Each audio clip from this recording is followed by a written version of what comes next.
Our species has pretty much taken over this planet. We're everywhere. But what if that incredible success has, well, already sealed our fate? Today, we're going to dive into a pretty provocative idea, the decline of humanity, and maybe, just maybe, our one last desperate shot to escape extinction. So to get a handle on our future, we've got to look back, way back, to the planet's previous undisputed champions, the dinosaurs. There's a reason we're so obsessed with their story, right? This tale of absolute dominance followed by a sudden, catastrophic end. It's a huge reminder that no reign, no matter how powerful, is ever guaranteed to last forever. Sure, an asteroid might have been the final nail in the coffin, but their story makes you ask a pretty chilling question about us. We've been on top for just a tiny, tiny fraction of their time. So are we really as safe and secure as we think we are? Or could we be completely blind to the very things that are setting us up for our own extinction? And that leads us right into our first section, a flawed dominance. We're about to see how the very things that make us human, the traits that literally powered our rise to the top, are actually built on some seriously shaky, deeply flawed foundations.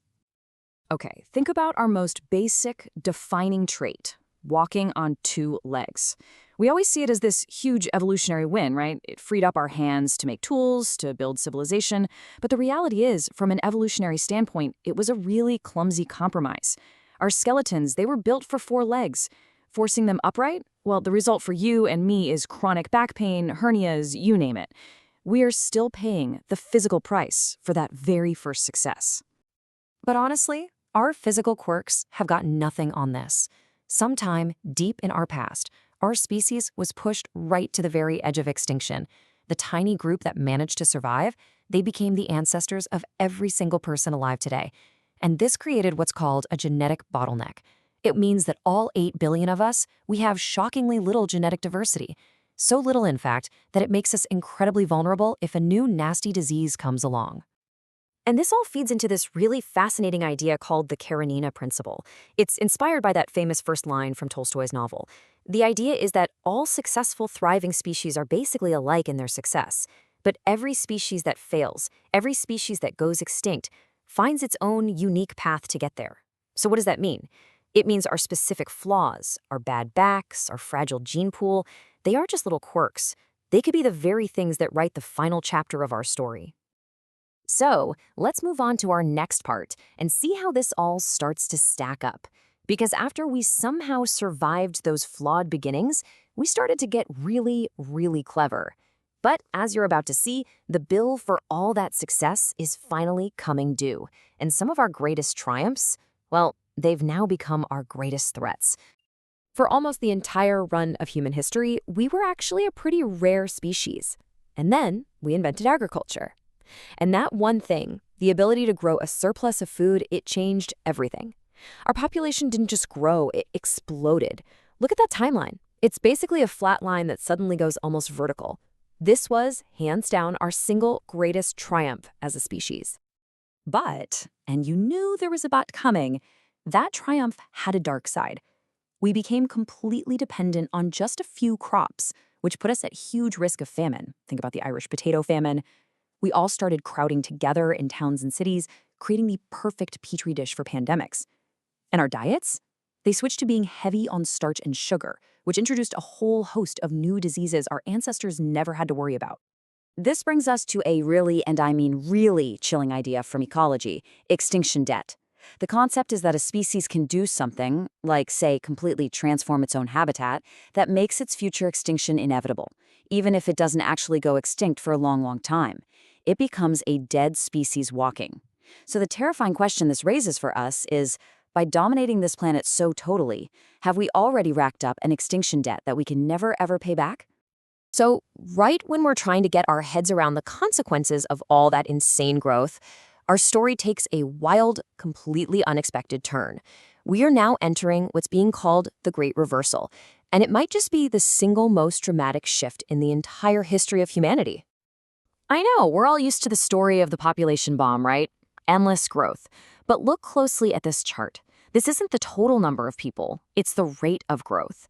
And that rate, it actually peaked way back in 1964, and it's been falling ever since. The engine of humanity is slowing down. And by 2086, something is projected to happen that has never happened before in modern history. Our total population will actually start to shrink. So, what on earth is going on? Well, it's a really complex mix of things. The number one driver is actually something wonderful: female empowerment, more education, more reproductive choice. But it's also being pushed by economic anxiety, the depletion of easy-to-get resources, and one very, very worrying biological trend. And that biological trend I just mentioned, this might be the most alarming piece of the entire puzzle. For reasons that scientists are still scrambling to understand, global human sperm counts have dropped by over 50% in just a few decades. This isn't a local problem. It is a worldwide crisis. And some researchers are now calling it exactly what it is: a genuine existential threat to our long-term survival. Okay, so our population is set to decline and our fundamental biology seems to be failing us. Is that it then? Is extinction just our fate? Well, that brings us to our final section: humanity's final gamble. When you're facing a trajectory like this, is there one last, absolutely audacious move you can make to try and escape? So what is this final, desperate gamble? The argument is as simple as it is radical. If Earth itself, the planet that gave birth to us, is becoming a kind of trap, one that's limited by resources and bogged down by the consequences of our own success, then maybe, just maybe, the only real path to long-term survival is to leave. But, and this is a huge but, this gamble has a deadline, a very real one. We are alive right now, in this moment, at a completely unique point in history. We have peak population, which means peak brain power, and we have peak technological capacity. This is our launch window. As our population starts to shrink over the next couple of centuries, we might lose the sheer collective horsepower, the brain power, to even attempt the kind of mega projects that space colonization requires. It's literally now or never. And look, this isn't just some sci-fi fantasy. There's actually a plausible three-step path. First, you have to perfect closed-loop ecosystems right here on Earth. Get that self-sufficiency tech down pat. Step 2, you use the moon as our permanent off-world base of operations, our practice ground. And finally, step 3, the real prize. You start mining asteroids for resources to build massive self-sustaining habitats in space. That's how you become a truly multiplanetary species. So in the end, when you boil it all down, it comes to this. The people of Rapa Nui, Easter Island, they famously used up all their resources, completely trapped on one tiny speck of land in the middle of a vast, empty ocean. And today, right now, all 8 billion of us are standing on an island of our own, floating in the vast, empty ocean of space. So the question we all have to ask ourselves is, are we going to be the ones who stay behind and cut down that last tree? Or are we going to be the species that dared to build a canoe and aimed for the stars?